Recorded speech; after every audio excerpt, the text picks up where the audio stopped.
L'aspiration à la sécurité est un moteur puissant de la vie sociale. Le droit à la sécurité, de vivre en paix, est légitimement un des droits fondamentaux des citoyens. Le dévoiement de ce besoin de sécurité par les médias, souvent en phase avec les politiques, sa focalisation sur certaines catégories de la population, par exemple jeunes de banlieue, de préférence immigrés, sur certaines formes de délits ou de crimes, pédophilie, terrorisme, avec dramatisation à l'appui, tout ce processus transforme le besoin de sécurité en sentiment d'insécurité, en sentiment de peur. Or, comme on dit, la peur est mauvaise conseillère, on l'a vu en 2002, elle est surtout le support des politiques sécuritaires. Ça me conduit à parler La France a peur, c'est le titre du livre principal de Laurent Bonelli, qui est maître de conférences en sciences politiques à l'université de Paris-Ouest, Nanterre-La Défense. On ne dit plus Paris 10 ? Non, c'est fini. La Défense, c'est beaucoup mieux. Oui, c'est ça. Il est spécialisé dans les questions de sécurité urbaine, tu me diras si je me trompe, de surveillance, de terrorisme, de surveillance au sens de renseignement. Il y a un travail sur les renseignements généraux. Il participe aussi à des ouvrages collectifs. Parmi les derniers, il y a un sur le démantèlement de l'État, un autre sur les conséquences du 11 septembre. Et alors, donc, le maître-livre que vous pouvez acheter aussi à la sortie, c'est La France a peur, une histoire sociale de l'insécurité, qui contient un chapitre de 50 pages intitulé « La reformulation médiatique de la sécurité ». Il participe aussi à une revue en ligne que j'ai trouvé intéressant de signaler, qui s'appelle Asylon. Il est également membre de la rédaction du Monde diplomatique.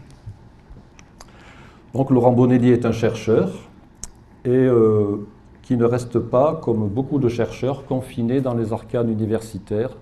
Il propose aussi une parole publique, d'où sa présence parmi nous ce soir, ce dont nous le remercions. Merci.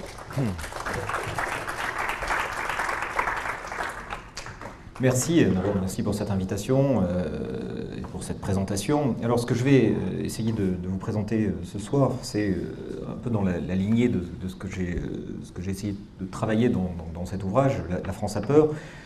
C'est un ouvrage qui est né, je ne vais pas vous raconter l'histoire du livre, mais un peu de pourquoi est-ce que finalement j'ai fait cet ouvrage. Il est né d'une triple surprise.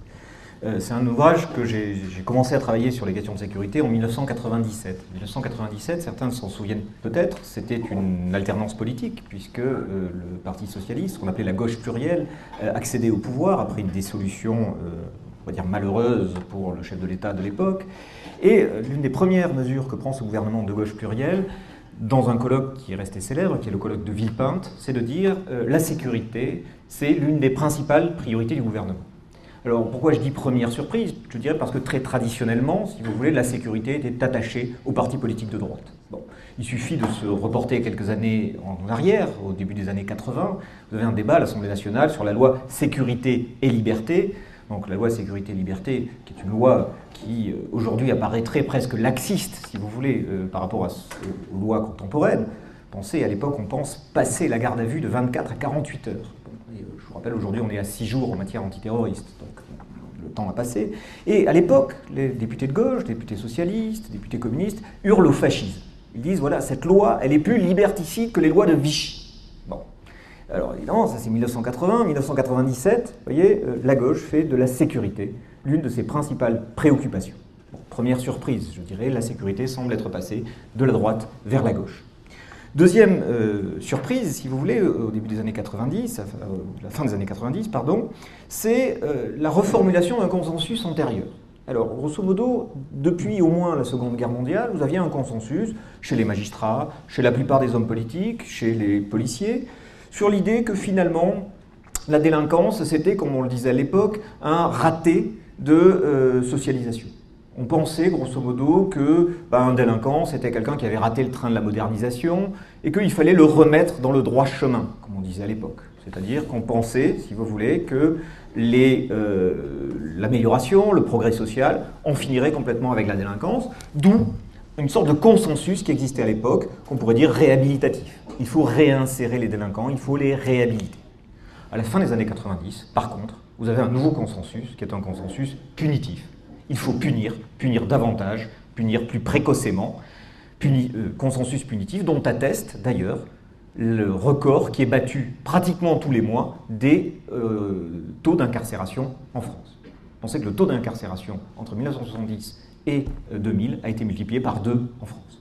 Vous avez aujourd'hui un record historique d'incarcération avec plus de 67 000 personnes sous les verrous. Bon. Donc passage de la droite vers la gauche, nouveau consensus punitif. Troisième surprise, c'était l'inflation extraordinaire de la sécurité, tu l'as dit en ouverture, dans le débat public, c'est-à-dire dans à la fois les discours politiques et dans les médias. La sécurité, je dirais, devenait un thème tout à fait central, à tel point d'ailleurs que ça devenait le prisme au travers duquel on commençait à appréhender certains quartiers et certaines populations, les milieux populaires. Dès lors qu'on parle de milieux populaires, tout semble inlassablement ramené à la sécurité. Parle-t-on d'absentéisme scolaire ? C'est un problème, dans le sens où des enfants qui ne sont pas à l'école pourraient brûler des voitures. Parle-t-on de problème d'urbanisme ? C'est un problème dans le sens où un urbanisme dégradé n'est pas un urbanisme sécurisé, etc. Bon. Alors, si vous voulez, ce que j'ai essayé de faire, donc c'est un peu le travail que j'ai essayé de mener dans cet ouvrage, c'est d'essayer de comprendre comment on en était arrivé là. Qu'est-ce qui s'était passé, si vous voulez, pour qu'en 30 ans, finalement, l'insécurité devienne cette préoccupation publique, cette manière de penser le monde, cette doxa, pour appréhender donc les univers populaires. Alors évidemment, il faut revenir pour ça sur les transformations des quartiers populaires, il faut revenir sur le travail politique qui a été mené, il faut revenir sur l'étude de la police, de la justice et tout ça. Je vous épargne tout cela, car ce qui nous rassemble ce soir, vous doutez bien que dans ce processus, dans cette imposition d'une nouvelle manière de voir le monde, les médias ont bien sûr un rôle important. Et c'est ce que j'aimerais vous présenter ce soir. Alors, le crime, je dirais, existe depuis longtemps dans les médias. Ce n'est pas une découverte, si vous voulez, de 1997 que les médias parlent des questions d'insécurité. Ça se diffuse grosso modo en France à partir du Second Empire. La presse du Second Empire se spécialise, vous avez des journaux qui sont spécialisés dans les faits divers. Alors, je vous renvoie à ce qu'on appelait les canards sanglants. Bon, vous avez, même si vous regardez l'illustration, vous avez souvent des magnifiques couvertures où vous voyez des apaches en train d'égorger des bourgeois, etc. Alors, c'est quelque chose de relativement ancien. Par contre, ce qui est beaucoup plus nouveau, et que l'on va voir apparaître à ce moment-là, c'est l'intérêt de ce qu'on appelle la presse d'information politique générale pour cette thématique. Grosso modo, le Nouveau Détective, vous connaissez, j'imagine tous abonnés au Nouveau Détective, bon, il égorge sa belle-mère avec un fer à repasser. Bon, alors, évidemment, ça c'est connu. Voir par contre en août 2001 Le Monde titré à la une et sur les affichettes qu'il y avait dans les kiosques « Délinquance, alerte », ce n'est pas exactement le même registre sur cette question. Alors, effectivement, donc, ce qu'on va voir se développer, c'est, finalement, si vous voulez, les médias d'information politique et générale vont finalement intégrer très largement cette thématique. Alors, évidemment, ce n'est pas à vous que je vais apprendre qu'il n'existe pas une vision médiatique unifiée du monde. Le traitement de l'information varie, bien sûr, selon les types de supports. On ne fait pas un reportage télévisé comme on écrit un article. Un journaliste d'un quotidien national et un journaliste d'une presse quotidienne régionale ne font pas exactement le même métier. Il y a des contraintes totalement différentes, etc. Bien sûr, tout cela, évidemment, vous le savez. Il n'empêche que, et c'est sans doute ce qui est important, c'est que les médias ne sont pas indépendants les uns des autres. Ça fonctionne, pour parler comme Pierre Bourdieu, comme un champ, c'est-à-dire que, si vous voulez, ce qui se passe, notamment dans les médias dominants, influe sur les autres médias. Alors, que s'est-il passé, si vous voulez, dans la période que j'ai essayé d'étudier? Dans cette période, précisément, on va voir monter un média qui va devenir un média particulièrement dominant, ça commence dès le début des années 80, c'est la télévision. La télévision va occuper une place de plus en plus prépondérante dans la définition, si vous voulez, des manières de traiter la réalité sociale et des sujets qu'il faut traiter dans la réalité sociale. C'est elle qui va de plus en plus dicter l'agenda ce dont il faut parler, si vous voulez, dans les autres médias. Et pourquoi je dis ça? Parce que dire que les médias fonctionnent comme un champ, ça veut dire que c'est très difficile dans un média de ne pas parler de ce dont parlent les autres. Bon, c'est des choses que vous connaissez, évidemment, mais si je devais le dire d'un mot, je dirais que ce qui caractérise les médias, c'est l'autoréférence dans la concurrence. Bon, il faut parler de ce dont les autres parlent, et en même temps essayer de s'en distinguer un peu si on a un scoop, par exemple. Bon, c'est ça la logique fondamentale, finalement, de fonctionnement du monde médiatique. Bon. Alors, cette montée en puissance de la télévision, ça va évidemment avoir des effets très très importants, puisque la montée en puissance de la télévision va s'accompagner d'une sorte de dépolitisation de l'information.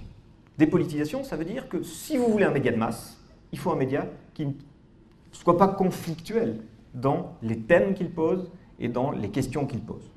Pourquoi dans votre vie quotidienne, le thème le plus commun quand vous discutez au café, par exemple, c'est le temps? Parce que le temps, c'est difficile de s'empailler sur le temps. Bon, on peut dire il ne fait pas beau, pas trop, ça ne fait pas tant que l'année dernière. Bon, c'est très rare d'arriver à un conflit très violent sur le temps. Si vous commencez à parler de politique, par exemple, ou du traitement réservé aux immigrés, aux homosexuels, bon, ça risque, votre café risque d'être plus difficile à négocier le matin, bon, par exemple. La télévision va faire un peu la même chose. C'est-à-dire qu'elle va évacuer tout un tas de débats de fond pour faire monter à la place de l'information donc plus omnibus, moins conflictuelle, sans aspérité. Et là-dedans, un élément qu'on va voir monter en puissance, c'est le fait divers. Le fait divers, fait diversion, comme disait Pierre Bourdieu, le fait divers va devenir, si vous voulez, quelque chose qui va occuper une place croissante dans le format et dans le traitement médiatique. Alors, ça va être particulièrement vrai, si vous voulez. Des informations, par exemple l'information étrangère, va reculer dans l'ensemble des médias. Les Palestiniens, ça va, ça fait des années qu'ils se foutent sur la gueule, ça suffit, on voit bien ce que ça donne, on ne va pas revenir là-dessus. Bon. Donc vous avez donc un recul, si vous voulez, très clair, de type de sujet, par exemple, information, et la montée en puissance de ce qu'on va appeler dans le jargon de la télévision, l'information de proximité. C'est arrivé près de chez vous. Alors, c'est arrivé près de chez vous, c'est plein de choses. C'est le concours d'éclairage des façades de Noël, période de Noël. Là, on va commencer, je pense, avec les paillas géantes qu'on retrouvera dans le sud-est de la France, par exemple, enfin ce genre de choses. Et c'est aussi, évidemment, les faits divers violents, les voitures brûlées, les agressions, qui vont se prêter, j'y reviendrai tout à l'heure, parfaitement ou particulièrement à une forme de traitement médiatique. Alors,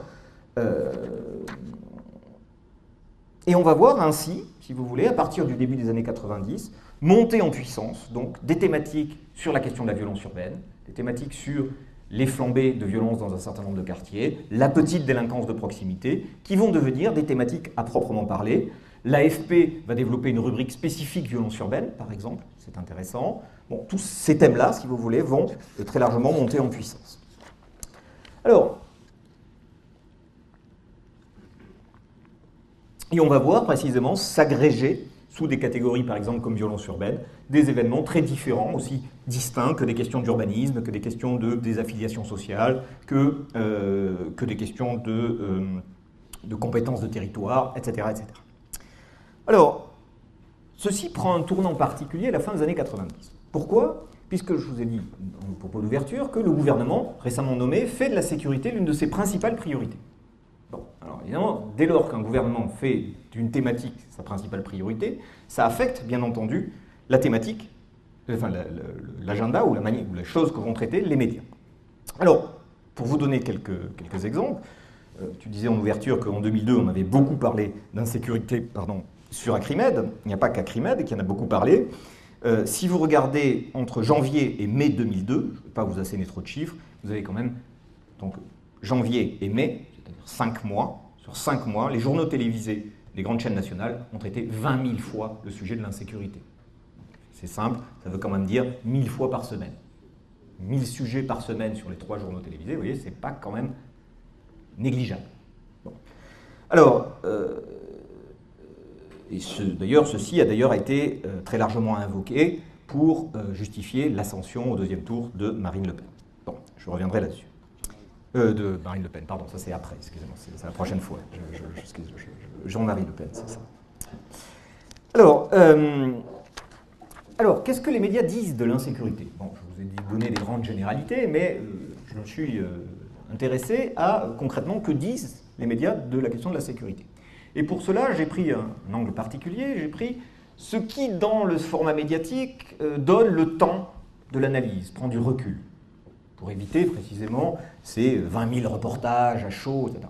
Les magazines télévisés, les émissions politiques à la télévision consacrées à l'insécurité. J'ai donc dépouillé toutes les émissions consacrées à cela entre 1995 et 2002, donc visionner les émissions qui étaient consacrées à cela. Alors vous avez un certain nombre d'émissions, vous avez plus d'une soixantaine d'émissions qui étaient consacrées spécifiquement à la thématique de l'insécurité. Et alors je vous ai dit que je n'allais pas vous accéder trop de chiffres, mais je vais vous en donner quelques-uns quand même. Je me suis amusé à faire quelques comptages. Alors, premier élément, quand je vous ai dit tout à l'heure que le fait que le gouvernement ait fait de l'insécurité sa thématique prioritaire, ça a des effets sur les médias. Les émissions télévisées consacrées à l'insécurité, sont des émissions télévisées qui sont amenées par l'élite des journalistes politiques.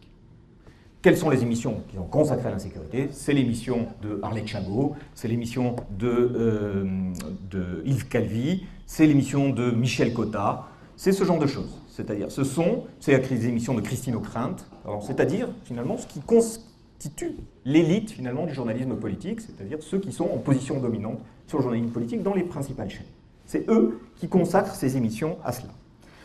Alors, vous êtes familier à la crimette des comptages, vous êtes bien meilleur que moi sur ces questions, mais j'en ai fait quelques-unes quand même. J'ai regardé qui étaient les gens qui ont été invités sur ces plateaux, puisque vous savez que ce sont des émissions qui alternent reportage, plateau. Bon. J'ai comptabilisé l'intégralité des personnes qui avaient été invitées. Vous avez à peu près 200 personnes qui ont été invitées. J'ai regardé qui étaient les invités. Les invités, c'est très simple. Un tiers d'entre eux sont des hommes politiques. Un tiers d'hommes politiques. Un autre tiers sont des policiers ou des magistrats. 20% sont des experts, des consultants en sécurité. Voilà, grosso modo, la morphologie des invités sur les plateaux de télévision.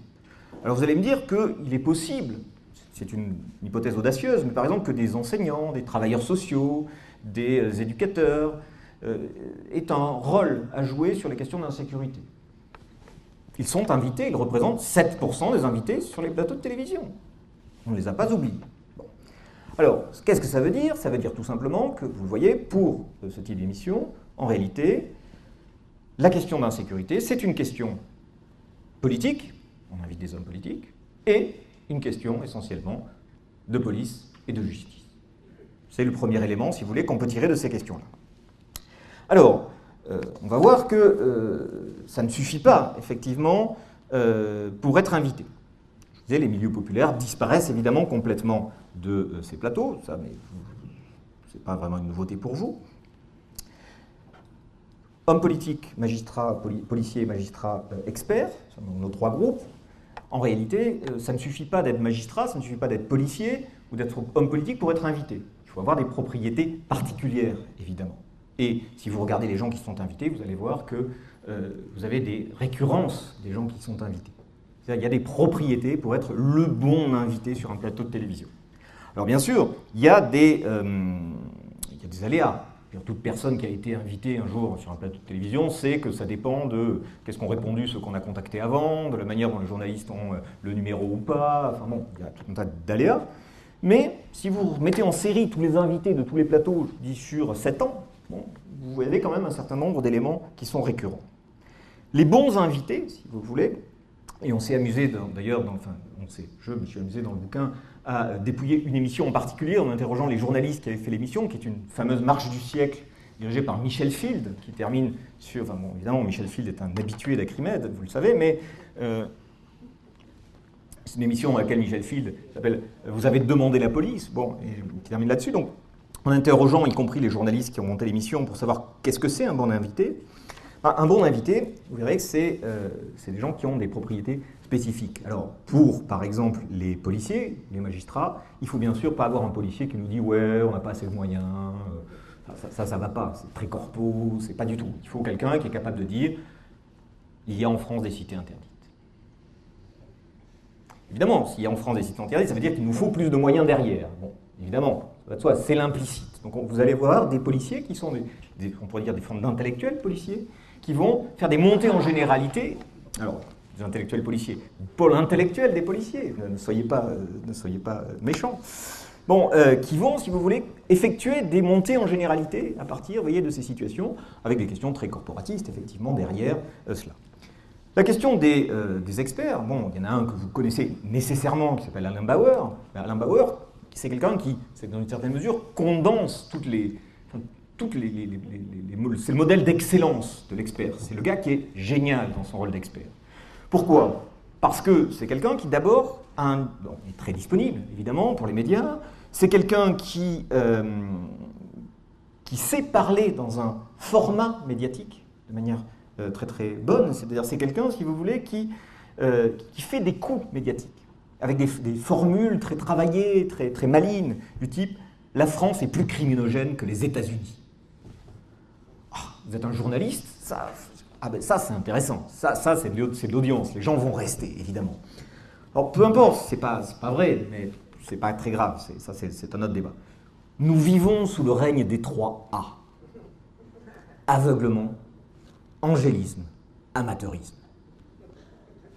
Et là, vous pouvez développer l'angélisme des élites politiques, l'aveuglement du gouvernement, l'amateurisme des forces de l'ordre, etc. Alors évidemment, ce genre de choses qui passent de plateaux de télévision, en émissions de radio, en éditorial dans la presse, je dirais, c'est percutant, c'est bref, ça marche bien, et en plus, ça cadre sur le fond avec les représentations des journalistes dominants. Alors, je veux dire, ça cadre sur le fond avec les représentations des journalistes dominants, c'est dénoncer l'inertie ou la pesanteur bureaucratique de l'État. Ça marche bien. C'est un format, je dirais, qui marche très très très bien. Dénoncer les réactions corporatistes de l'éducation nationale contre les souffrances des vrais gens. Quelque chose, évidemment, sur un plateau de télévision, ça fonctionne parfaitement. En plus, l'expert est indépendant. Lui, il ne parle pas pour quelqu'un. Enfin si, en réalité, il parle pour ses propres intérêts, mais peu importe, c'est quelque chose qui est relativement dénié. Alors, et ce qui est très intéressant, c'est que les positions de ces experts dans les médias, je vous ai pris l'exemple d'Alain Bauer, mais il y en a un certain nombre d'autres. Alain Bauer, c'est celui qui a le plus, mais il y en a tout un tas d'autres, évidemment. C'est que cette position dans les médias, elle est due. Pourquoi est-ce qu'ils sont dans les médias? Alors je vous dis pour toutes les raisons que je viens de vous expliquer, ils sont dans les médias, mais ils sont aussi dans les médias parce qu'ils apparaissent comme légitimes pour un journaliste. Pourquoi? Parce qu'Alain Bauer, d'abord, il participe à des commissions gouvernementales sur la question. Si le gouvernement fait appel à lui, c'est que c'est quelqu'un de légitime. Il fait des diagnostics auprès des hommes politiques. Ah, d'accord. Puis il enseigne dans une école de police. Tout ça, c'est un élément important. Mais, en fait, c'est un cercle de légitimité.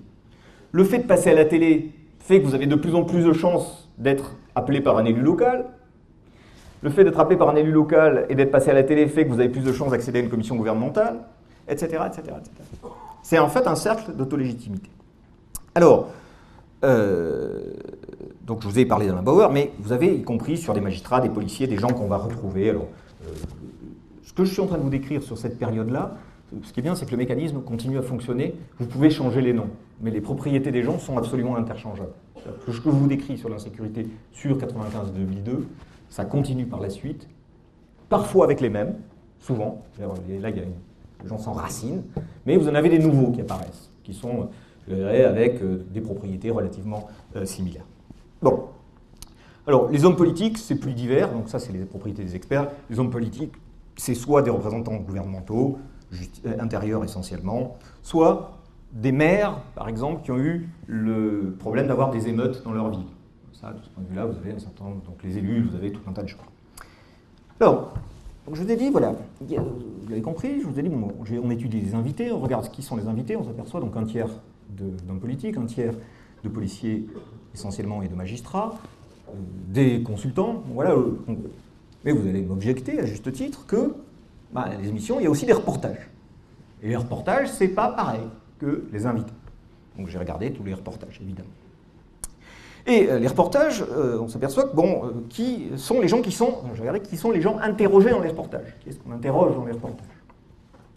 Alors évidemment, là on s'aperçoit que les institutions coercitives, police, justice, continuent à occuper le haut du pavé.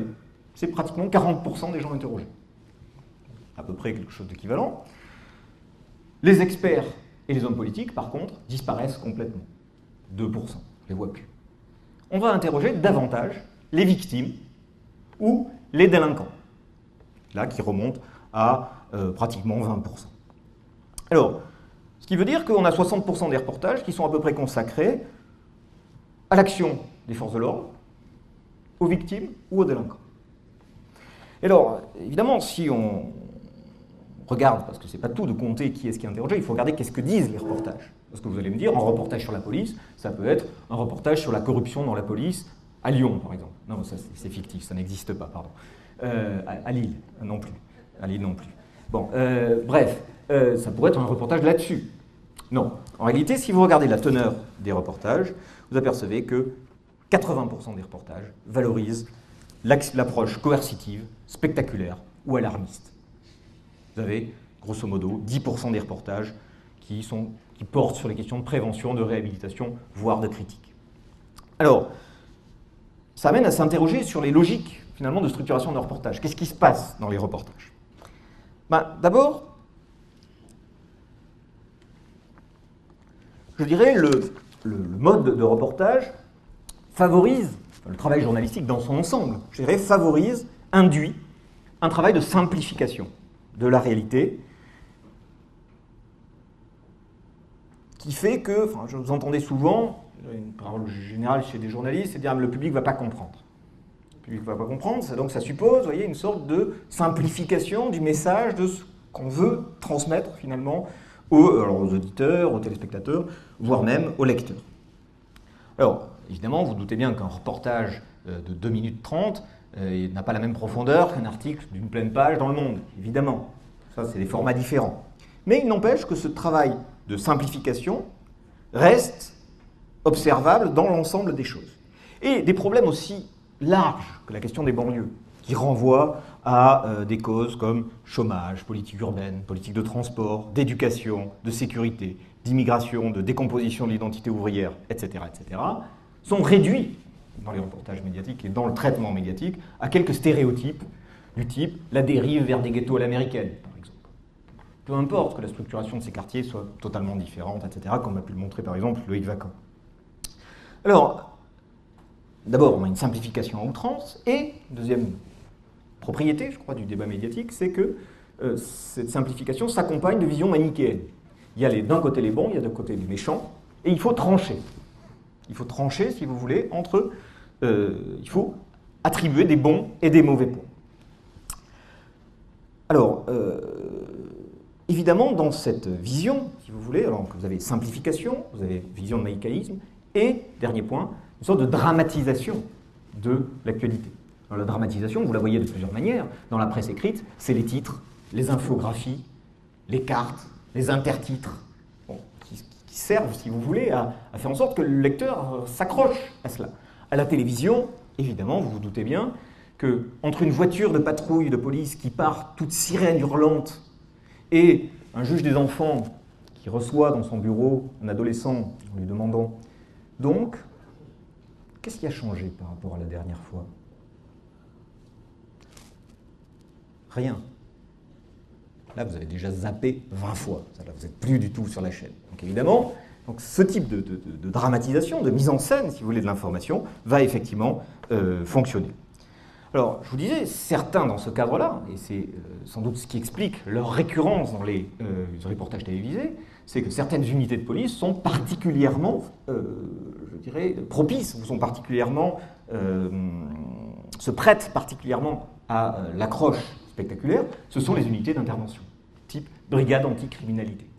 Et par exemple, vous ne voyez pas, si vous voulez, le nombre finalement de reportages où vous avez des courses-poursuites, si vous voulez. Vous avez donc un jet de pierre, une course-poursuite, on part, on est dans la voiture, tout gyrophare dehors. On y est, quoi. Je ne vous cache pas que certains de mes collègues à l'université n'échappent pas à cette sorte de fascination, je dirais, dans une voiture de police, toute sirène hurlante. Bon, en réalité, la vie ne change pas véritablement, en réalité, peu importe. Vous avez un bel exemple de cela, c'est l'émission Cops aux États-Unis. L'émission Cops aux États-Unis, c'est des gars, ils sont embarqués dans la voiture de police avec la caméra et ils courent derrière. Et donc vous avez les policiers qui courent derrière, généralement blackmail, qui est évidemment le suspect est toujours un homme noir, et donc ils courent derrière, vous avez la caméra comme ça, c'est très impressionnant et ça marche très très bien. Alors, ça marche très très bien, et ça marche d'autant mieux que c'est simple. Vous avez une scène tout à fait succulente dans le film de Michael Moore, Bowling for Columbine, qui est, il interroge Dick Erland, qui est le producteur de Cops, et il lui dit, mais pourquoi est-ce que vous ne vous interrogez pas sur ce qui cause le crime, au lieu de montrer simplement une chasse aux criminels, ou en plus vous montrez systématiquement des noirs, tout ça, pourquoi vous ne faites pas autre chose? Bon. Et là, Erland a cette magnifique réponse, il dit, parce que je pense que ça serait très très dur de faire cette émission. D'ailleurs, je ne vois vraiment pas ce que ça pourrait être. La colère, ça marche. La haine, ça marche. La violence, ça marche. La tolérance, la compréhension et essayer d'apprendre à être un peu différent de ce que vous étiez l'année dernière, ça le fait moins. Et Moore surenchérit en disant, mais on pourrait faire corporate cops, c'est-à-dire la chasse à la délinquance en col blanc. Et là, Erland réfléchit, il dit non, la seule chose, ça serait quand les policiers rentrent dans le bureau du broker, il leur jette son téléphone portable à la figure, qui saute par la fenêtre, qui monte dans une Porsche décapotable et qui s'enfuit à toute vitesse sur l'autoroute. Là, peut-être, on pourrait faire quelque chose. Bon. Alors, c'est caricatural, évidemment, dans ce cas-là, mais ne croyez pas que c'est si différent, en réalité, de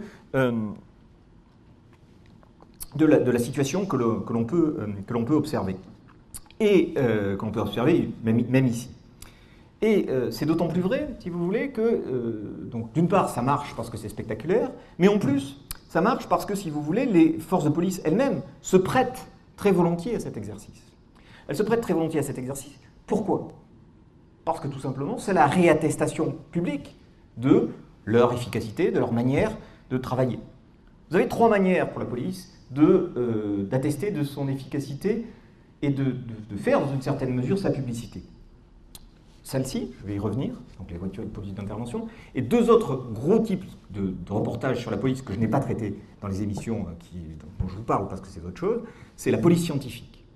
La police scientifique, c'est absolument magnifique. Alors vous avez des séries spécialisées, donc Crime Scene Investigation, qui sont les experts, qui sont spécifiquement dédiés à cela, mais faire des reportages sur la police scientifique, c'est magnifique, c'est-à-dire que ça neutralise complètement l'arbitraire policier. Il n'y a plus de violence policière, il n'y a plus d'arbitraire policière, il n'y a plus d'exercice de la force policière. Tout cela disparaît derrière des éprouvettes avec de l'ADN, etc., etc. Ça, c'est très fort. L'anecdote drôle sur les experts, c'est que vous avez une pétition de 3000 médecins légistes aux États-Unis pour qu'on interdise cette série, parce qu'ils en ont marre que dans les tribunaux, on leur demande des performances similaires à celles qu'on voit à la télévision. Ils disent non, oui, ça ne marche pas comme ça, etc. Bon.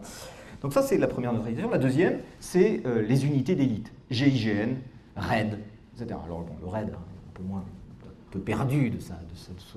Évidemment, c'est moins facile en vrai que dans des reportages télévision, mais peu importe. Mais tout simplement parce que c'est la même chose. C'est des unités surentraînées d'élite neutralisent, si vous voulez, l'arbitraire de la violence policière, qui est beaucoup plus présente dans la réalité. Effectivement, un contrôle, ça se passe pas toujours bien. Et là, il ne s'agit pas de jeter la pierre, sans mauvais jeu de mots, aux policiers. C'est un contrôle un soir avec des gens qui n'ont pas envie de se faire contrôler, ça se passe pas bien. Il y a de la violence, il y a des affrontements, il y a des choses.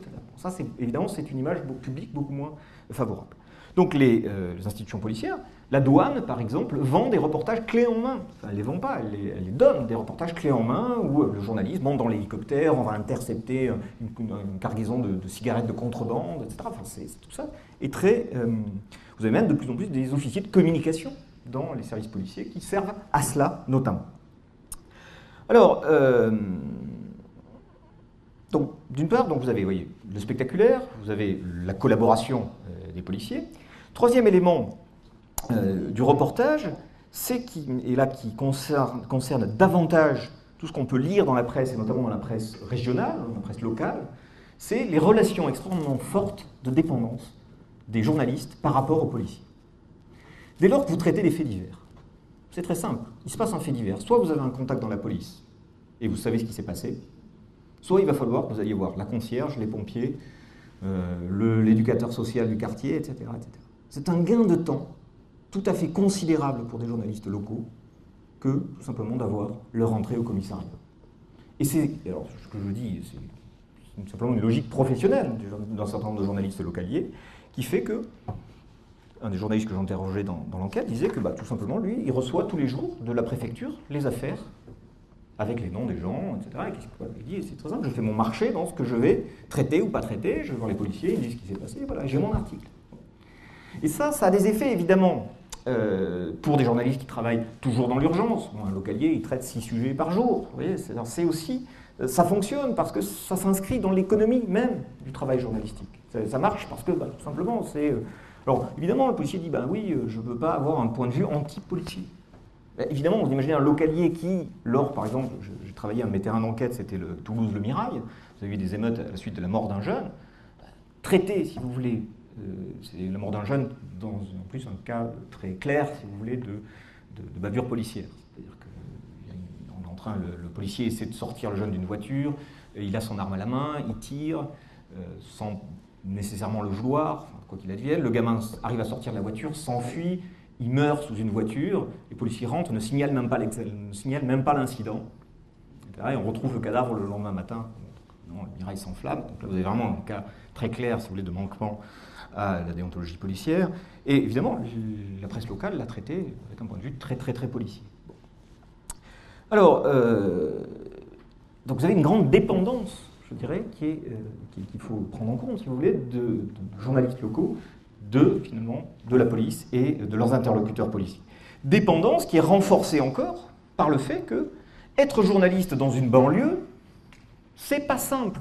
C'est pas simple. Parce que 20 ans, 30 ans de traitement médiatique des banlieues font que les journalistes ne sont pas toujours les bienvenus quand ils rentrent dans un quartier dans lequel ils ne connaissent personne.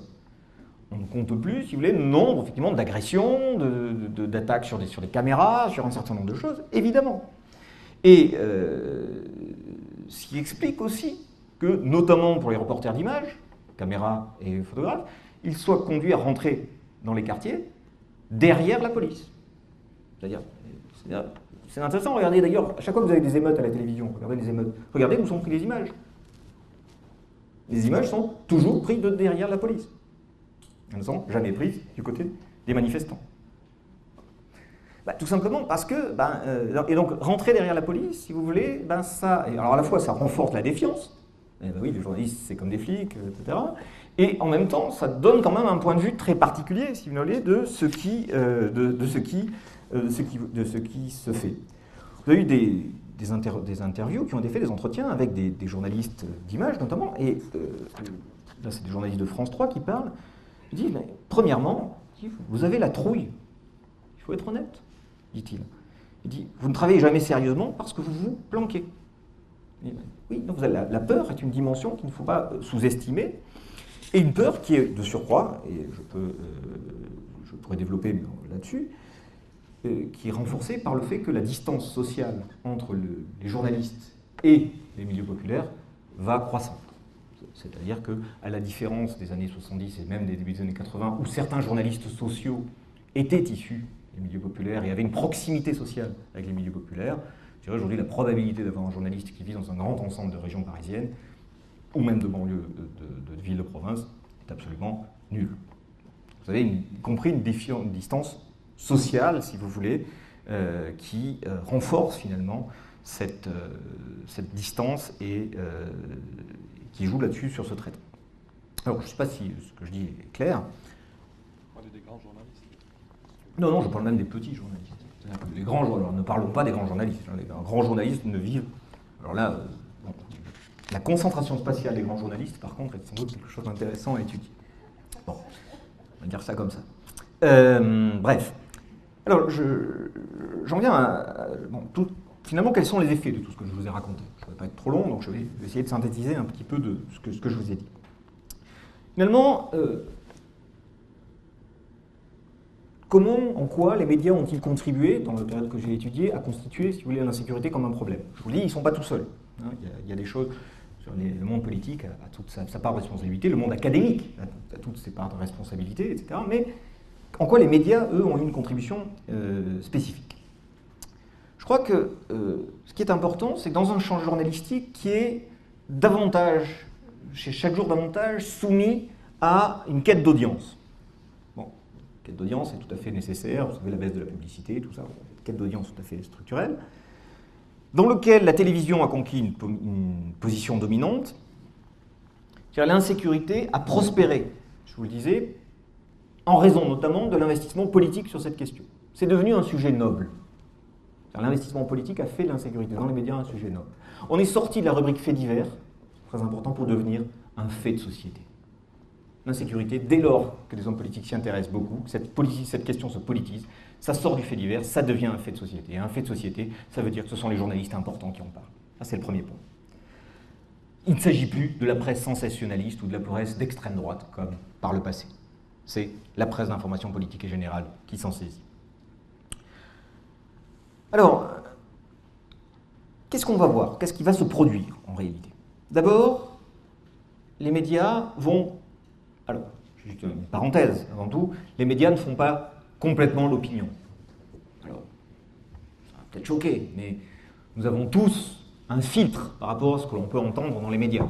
Personne ne croit, ou peu de gens croient aveuglément à ce qui se dit à la télévision, à la radio, ou c'est ce qui s'écrit dans les journaux. Certains vont même jusqu'à dire que les médias mentent. C'est une autre chose. Non, personne ne croit, si vous voulez, complètement ce qu'on voit dans les médias. On a tous notre expérience, notre vécu, direct, familial, notre socialisation, nous donne des filtres par rapport aux messages médiatiques. Évidemment, vous doutez bien que, un exemple assez amusant, quand vous aviez eu les émeutes de 2005 en France, j'ai des collègues américains qui m'ont appelé pour savoir si je n'avais pas été blessé. Bon. En réalité, le centre de Paris a été relativement épargné par la guerre civile qui a secoué la France. Bon. Évidemment, toute personne qui a une expérience minimale de la banlieue ne vit pas la question de la banlieue. Tout un tas de gens qui vivent en banlieue n'ont pas dans la tête l'image du grand ensemble dégradé. Bon. Donc on a tous des filtres, si vous voulez, par rapport à ce qui se voit. Comme un syndicaliste n'entend pas le discours de M. Pujadas, ou d'autres, sur les syndicats de la même manière. On a tous des filtres, heureusement. Bon, ceci est quelque chose d'important. Mais il n'empêche, si vous voulez, que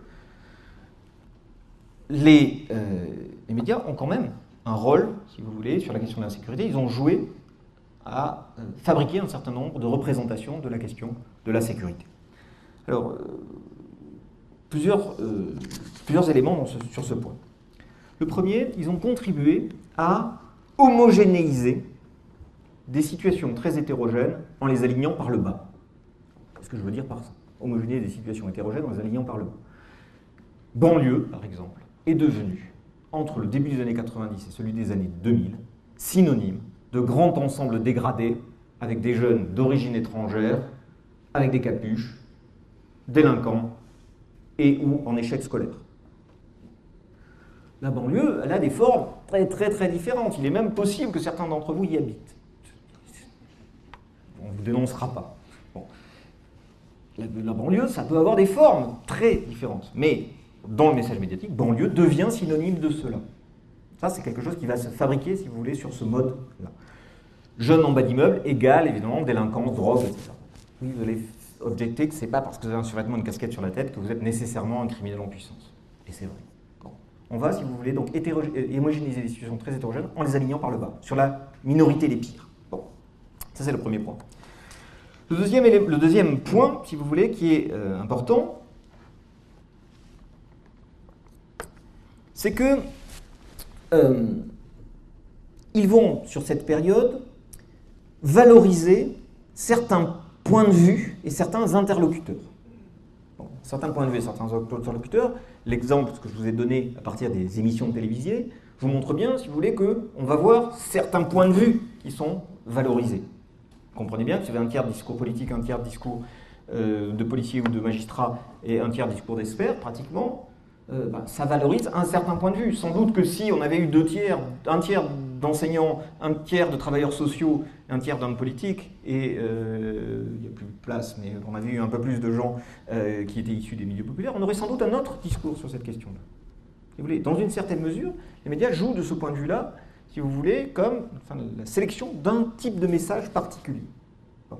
Et en ce faisant, ils participent, si vous voulez, à clôturer, si vous voulez, l'espace même du possible et du pensable. Bon.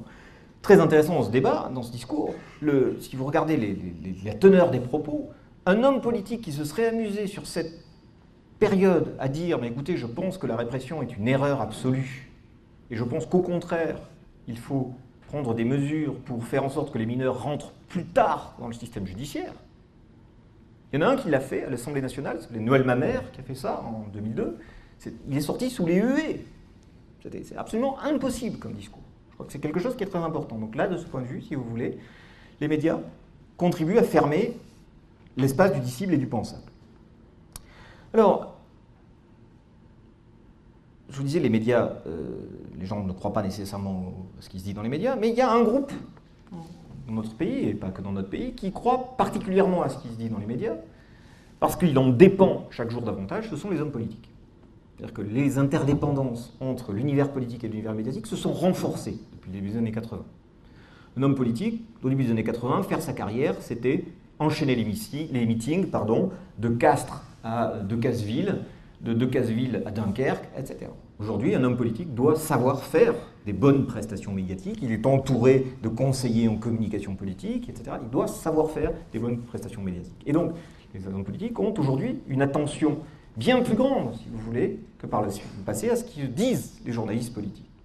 Et je vous cite une anecdote qui est amusante, c'était donc au lendemain du deuxième tour de l'élection présidentielle de 2002, où je vous rappelle, Jean-Marie Le Pen était opposé à Jacques Chirac, et Olivier Mazerolle, qui était à l'époque directeur de l'information de France 2, interroge Jacques Chirac, il lui dit « Mais monsieur Chirac, quand même, vous en avez fait un peu beaucoup sur la sécurité, ça a peut-être favorisé un peu l'extrême droite. » Bon. Question offensive, audacieuse. Et Jacques Chirac, avec évidemment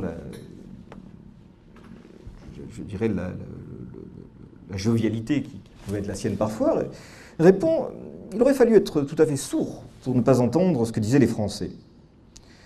J'ai beaucoup voyagé pendant la campagne, avant la campagne. Je n'ai pas rencontré un Français, une Française qui me dise à quel point son inquiétude était grande à l'égard de la montée de la violence, de l'insécurité. Vous savez, je regarde les journaux télévisés. Et qu'est-ce que je vois depuis des mois, et des mois, et des mois? Ces actes de violence, de délinquance, de criminalité. C'est bien le reflet d'une certaine situation, ce n'est pas moi qui choisis vos sujets. Bon. Alors évidemment, ça prend sens là-dedans, mais je crois que ça montre bien, si vous voulez, ces logiques circulaires de renforcement, vous voyez, les hommes politiques s'intéressent à la sécurité, donc les médias s'y intéressent, et s'y intéressant, ils contribuent à forger, si vous voulez, les possibilités politiques d'agir sur la question de la sécurité. Bon. Une des choses récurrentes, si vous voulez, sur les débats télévisés, c'est « Mais alors, qu'est-ce que vous proposez ?» Mais alors, qu'est-ce que vous proposez? Ça, vous pouvez le comptabiliser, c'est complètement récurrent dans ce type de débat. Alors, de fait, si vous voulez, les médias, si on prend un peu travaux, notamment il y a quelques travaux anglo-saxons sur la réception du message médiatique, vous apercevez qu'ils contribuent à fixer certaines manières de présenter et de recevoir une question, et ce qu'ils appellent une signification prioritaire. Et on s'aperçoit dans le débat des idées comme la montée inexorable de la violence, la délinquance de plus en plus jeune, de plus en plus violente. La tolérance zéro, ça marche. La prison, ça marche. Ce genre de choses deviennent vraies, si vous voulez, parce qu'ils sont répétés d'éditorial en émission de radio, de plateau de télévision, en articles de presse. Peu importe, par la suite, que ces questions soient invalidées, ici ou là, par des études scientifiques, par y compris la pratique d'un certain nombre de gens. Et on s'aperçoit, si vous voulez, que sur cette période, sur la période en tout cas que j'ai pu étudier, on a vu une sorte de valorisation sans précédent sur la question de la sécurité, des impératifs policiers de traitement de la délinquance. Ça, c'est quelque chose qui est tout à fait important. et un discrédit tout à fait considérable d'options alternatives, la prévention, la réhabilitation, etc., qui était dominant, je vous le répète, 20 ans auparavant. Hein, là, on a vraiment véritablement cela. Et de ce point de vue-là, si vous voulez, le traitement médiatique pèse très lourdement sur les solutions qui vont être adoptées, de même d'ailleurs que sur les pratiques déjà en place. Quel est le juge qui va ensuite mettre en liberté surveillée ou en liberté conditionnelle quelqu'un qui a été présenté dans les médias comme un multirécidiviste, par exemple, même si la loi lui permet de le faire. Chose de très important. Et donc, de ce point de vue, si vous voulez, les médias apparaissent doublement, du point de vue de la déviance, comme, on pourrait les appeler, des agents du maintien de l'ordre social, de ce point de vue-là.